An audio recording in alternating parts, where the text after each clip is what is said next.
वनक्कम, मैं हैदर अली सैयद आसिफगंज से United under Tamil show. Who is the Son of Man? Who asked that? I just wanted to say something real quick on the topic. So, the Son of Man seems to be, in my view, a title. Both of them appear to be titles, and in my view, because I like to at least cite a source. So I have a book called The Ancient Near East, written or it's edited by this guy called James Pritchard, right? And there is a scene in the book where it talks about the ancient pagan world, and there's this god called Baal. And Baal, of course, was the enemy of Yahweh in the Bible. But I'm going to turn to the poem about Baal in this book. And this is what it says on page 96. It says, quote, "To the earth shall fall the strong, to the dust the mighty.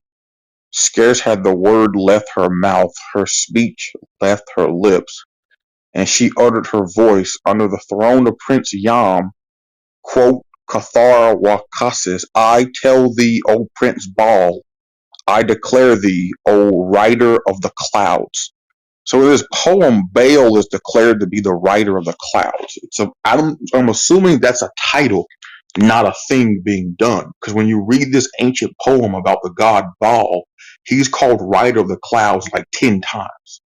So I'm assuming that's an ancient pagan title. Now, why did that ancient pagan title ultimately find its way into the Bible?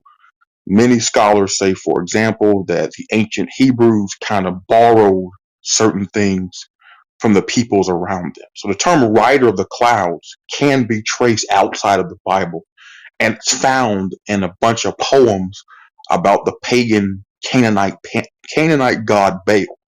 So that's where my understanding rider of the clouds comes from. And I just read The Ancient Near East, Volume 1, which is edited by James Pritchard. So the Son of Man also appears to be a title.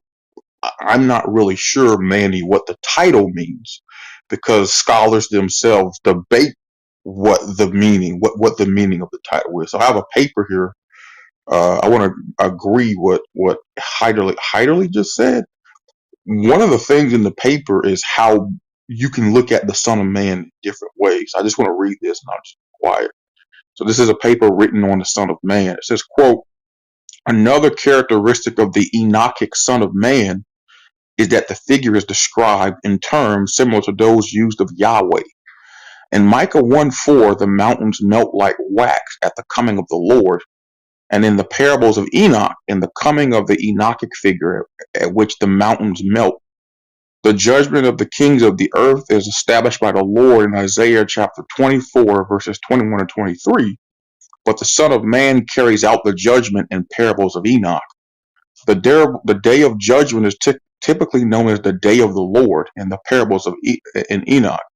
The day of judgment is described as the day of the chosen one. In Psalm 114:6, the mountains skip like rams at the coming of Yahweh. In the parables of Enoch, in the enthronement of this Enochic figure and his revelation of the secrets of wisdom that leads to the mountains leaping like rams and hills skipping like lambs. So then he cites the name of some scholar. C.A. Geishan has recently argued that both the Lord in spirits and that Son of Man possess the divine name. He states, I, Enoch, strengthened the identification of the Ancient of Days and the Son of Man within the mystery of the one Yahweh. I teach that they share the one divine name. So according to this paper written by this particular person, the Son of Man can be identified with Yahweh, but some people say the Son of Man can be identified as a human. And if you go on, I'm still looking at it. It says he could also be identified as a person who's worthy of being worshipped. So it's a lot going on, apparently, in that one statement. You got an ancient title to a pagan god that is found in the Old and New Testament for some reason, and apparently the Son of Man can mean, or at least meant to some people, a person being worshipped like God and a person possessing the divine name. Yeah, you're right, Parisal. But one more thing that Matthew says. Thank you.